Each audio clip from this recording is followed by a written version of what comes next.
আসসালামু আলাইকুম। এটিএন বাংলার প্রতি ঘন্টার সংবাদে সবাইকে স্বাগত জানাচ্ছি আমি আফরোজা রূপা। রাজধানীর মোহাম্মদপুর থানায় দায়ের করা হত্যা মামলায় সাবেক মন্ত্রী দীপুমণি ও উপমন্ত্রী আরিফ খান জয়কে আজ আদালতে উপস্থাপন করা হবে। ঢাকা মহানগর গোয়েন্দা পুলিশ ডিবির হেফাজতে দুপুরে তাদের মহানগর মুখ্য হাকিম বা সিএমএম আদালতে আনা হবে। হত্যা মামলার তদন্তে আওয়ামী লীগের এই দুই নেতার 10 দিনের রিমান্ড চাইবে গোয়েন্দা পুলিশ। গতরাতে নগরীর বাড়িধারা এলাকার একটি বাসা থেকে দীপুমণিকে এবং ধানমন্ডি এলাকার একটি বাসা থেকে আরিফ খান জয়কে গ্রেফতার করেন গোয়েন্দারা। রাতে মোহাম্মদপুর থানার হত্যা মামলায় দুজনকে গ্রেফতার দেখায় পুলিশ। ছাত্র জনতার আন্দোলনের মুখে গেল 5 আগস্ট শেখ হাসিনা পদত্যাগ করে দেশ ছাড়ার পর অন্যান্য নেতাদের মতো আত্মগোপনে চলে যান সাবেক এই মন্ত্রী ও উপমন্ত্রী। বাংলাদেশের অন্তর্বর্তী সরকারের প্রধান উপদেষ্টা ড মোহাম্মদ ইউনূসের কাছে চিঠি লিখেছেন জাতিসংঘের মহাসচিব অ্যান্তোনিও গুতেরেস।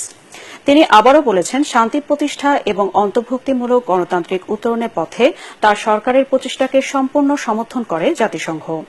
16 আগস্ট ড মোহাম্মদ ইউনূসের কাছে পাঠানো চিঠিতে অ্যান্তোনিও গুতেরেস একথা জানিয়েছেন। সোমবার রাতে প্রধান উপদেষ্টার প্রেস উইং চিঠিটি শেয়ার করে। চিঠিতে গুতেরেস বাংলাদেশের শান্তি ফিরিয়ে আনা এবং সংসদ নির্বাচন আয়োজনের প্রচেষ্টাকে স্বাগত জানান। সব জেলা প্রশাসককে আজকের মধ্যে প্রত্যাহারের সিদ্ধান্ত নিয়েছে অন্তর্বর্তীকালীন সরকার। এরপর নতুন করে ডিসি নিয়োগ দেওয়া হবে। রাতে মন্ত্রিপরিষদ সচিব মাহবুব হোসেনের সাথে কয়েকজন সিনিয়র সচিবের বৈঠকের পর এই সিদ্ধান্ত নেওয়া হয়। নতুন ডিসি নিয়োগে বিগত সরকারের আমলে বঞ্চিত 5 কর্মকর্তাদের সহায়তা নেওয়া হচ্ছে বলে জানা গেছে। 5 আগস্ট আওয়ামী লীগ সরকারের পতনের পর ছাত্র জনতার বিক্ষোভের মুখে দায়িত্ব পালনে অনেক ডিসি অনীহার কথা জানিয়েছিলেন। তারা মাঠ প্রশাসন থেকে ফেরত নেওয়ার জন্য ইতোমধ্যে ঊর্ধ্বতন কর্মকর্তাদের সাথে কথা বলেছেন। বিএনপির ভারপ্রাপ্ত চেয়ারম্যান তারেক রহমান বলেছেন, গণ আন্দোলনে ফ্যাসিবাদী শেখ হাসিনা সরকারের পতনের পর জবাবদিহিমূলক, নিরাপদ, মানবিক বাংলাদেশ গড়ার এখনই সময়। এক ভিডিও বার্তায় তিনি এসব কথা বলেন। তিনি বলেন, ধর্মীয় পরিচয়ের কারণে বাংলাদেশে কেউ যাতে অনিরাপদ বোধ না করে সবাইকে তা নিশ্চিত করতে হবে। গত 15 বছরে যারা গুম, খুন, অপহরণের শিকার হয়েছেন, ছাত্র জনতার বিপ্লবে হাজারো মানুষ যারা শহীদ হয়েছেন, আহত হয়েছেন, তাদের এবং তাদের পরিবারের দুঃখ দুর্দশা নিয়ে গণমাধ্যমে বিশেষ অনুষ্ঠান প্রচার করে সাধ্যমতো তাদের পাশে দাঁড়ানোর আহ্বান জানান তিনি। ক্ষমতার পরিবর্তন মানে শুধু রাষ্ট্র ক্ষমতার হাত বদল নয়, বরং রাষ্ট্র এবং রাজনীতির গুণগত পরিবর্তন বলেও জানান বিএনপির ভারপ্রাপ্ত চেয়ারম্যান। দেশে ঐতিহাসিক গণ অভ্যুত্থানের সাফল্য ও উদ্দেশ্য নস্যাৎ করে দিতে সুপরিকল্পিতভাবে চলছে ষড়যন্ত্র এবং এই ষড়যন্ত্রের অংশ হিসাবেই একটি ধর্মীয় জনগোষ্ঠীর উপরে পরিকল্পিত হামলার ছক কষে দেশে একটি অস্থিতিশীলতার সৃষ্টির অপচেষ্টা চালানো হয়েছিল।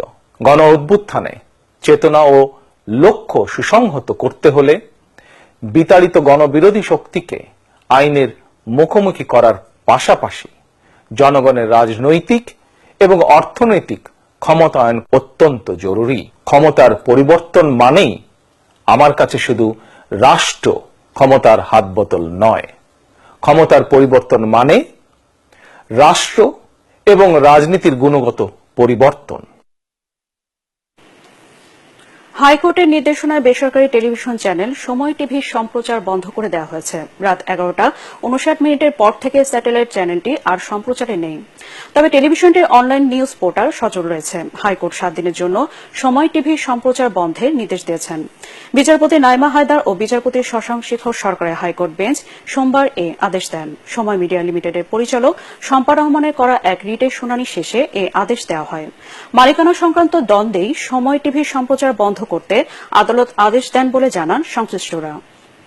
আন্তর্জাতিক রাশিয়ার পর ইউক্রেন সফরে যাচ্ছেন ভারতের প্রধানমন্ত্রী নরেন্দ্র মোদী। শুক্রবার তিনি কিয়েভে পৌঁছাতে পারেন বলে জানিয়েছেন ভারতের পররাষ্ট্র মন্ত্রণালয়ের কর্মকর্তারা। 30 বছরের মধ্যে এই প্রথম কোন ভারতীয় প্রধানমন্ত্রী ইউক্রেন সফরে যাচ্ছেন। কূটনীতিকরা বলছেন, ভারত সরকার রাশিয়া এবং পশ্চিমা মিত্র উভয়ের সাথে ঘনিষ্ঠ সম্পর্কের ভারসাম্য বজায় রাখতে চাইছে। কয়েক সপ্তাহ আগে মোদী মস্কো সফর এবং রাশিয়ার প্রেসিডেন্ট ভ্লাদিমির পুতিনের সাথে একান্ত বৈঠক করেন। এবার ইউক্রেন সফরে তিনি একান্ত বৈঠক করবেন দেশটির প্রেসিডেন্ট ভলোদিমির জেলেনস্কির সাথে। এতে প্রতিরক্ষা, অর্থনৈতিক ও বাণিজ্য খাতের সহযোগিতা বিনিময় নিয়ে দুই নেতা আলোচনা করবেন বলে জানান কর্মকর্তারা। পরবর্তী সংবাদ দেখার আমন্ত্রণ জানিয়ে এখনকার মতো শেষ করছি। এটিএন বাংলার সংবাদ ইউটিউবে দেখতে ব্রাউজ করুন youtube/ATN Bangla News। ধন্যবাদ সবাইকে।